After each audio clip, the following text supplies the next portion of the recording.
जिसको भी dry cough है और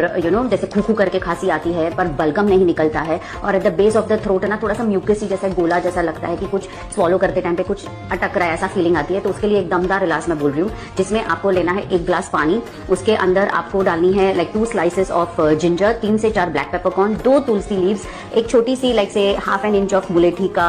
जेठी मत भी उसको बोलते हैं उसका टुकड़ा, एंड 1 चम्मच ऑफ गुड़, उसको बॉईल कीजिए and just boil till the water is half, उसको स्ट्रेन कीजिए एंड